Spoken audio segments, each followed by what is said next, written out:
Hey everyone, welcome back to the channel. If you've ever wondered how the United States elects its president, you might have heard the term Electoral College thrown around. But what exactly is the Electoral College, and why does it matter so much? In today's video, we're breaking down the US Electoral College, how it works, its history, and some of the controversies surrounding it. Let's dive in. What is the Electoral College? So, what is the Electoral College? In simple terms, the Electoral College is a group of people, called electors, who are responsible for electing the President and Vice President of the United States. Instead of directly voting for a candidate, voters in the US actually cast their ballots for electors who have pledged to vote for a particular candidate. But how does this system work, and why do we use it? How does the Electoral College work?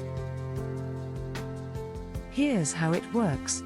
The Electoral College consists of 538 electors, and to win the presidency, a candidate needs a majority, at least 270 electoral votes.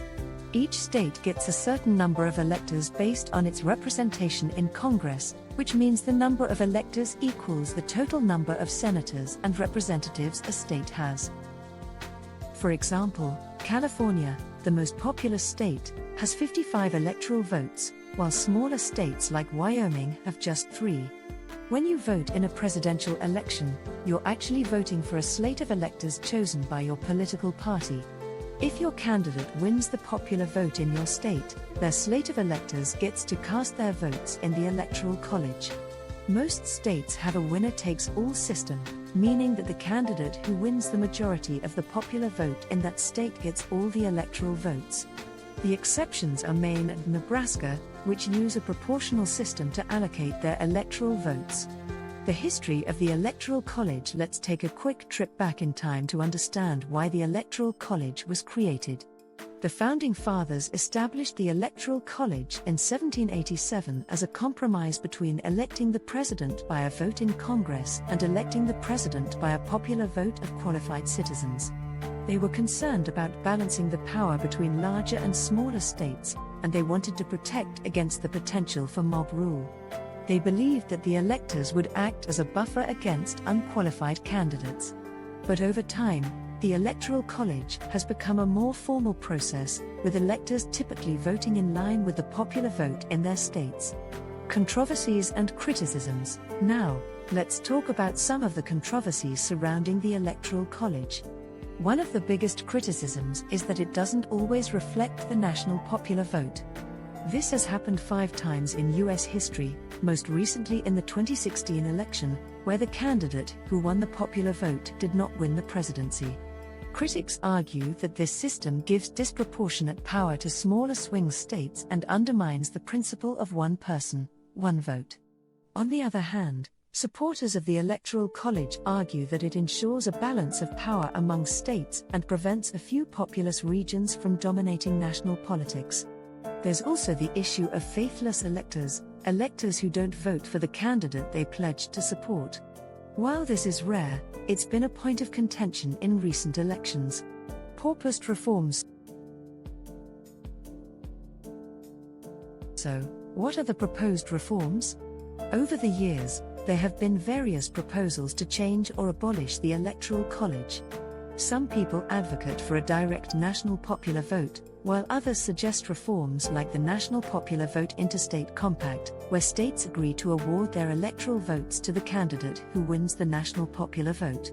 However, any significant change would require a constitutional amendment, which is a complex and challenging process. The impact of the Electoral College. Despite its controversies, the Electoral College has profound impact on how presidential campaigns are run. Candidates focus heavily on swing states, those states where the outcome is uncertain, because winning these states can make or break an election.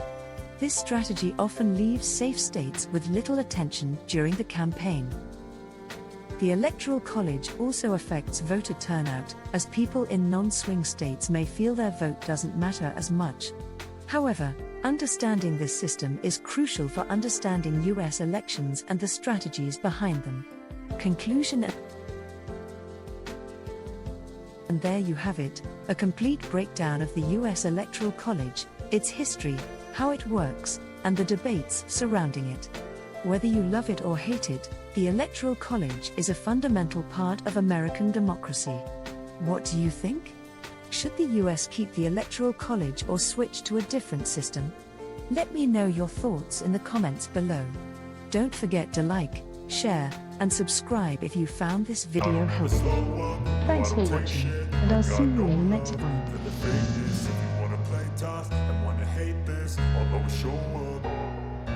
I don't ever slow up, no I don't take shit. I got no love for the fakeness. If you wanna play tough and wanna hate this, I'll always show up and make a statement. I don't ever slow up, no I don't take shit. I got no love for the fakeness. If you wanna play tough and wanna hate this, I'll always show up and make a statement. Everything I do so instinctive and so passionate. Every word I move so descriptive like an adjective. I got a vendetta against people who patented being negative when you should be getting after it.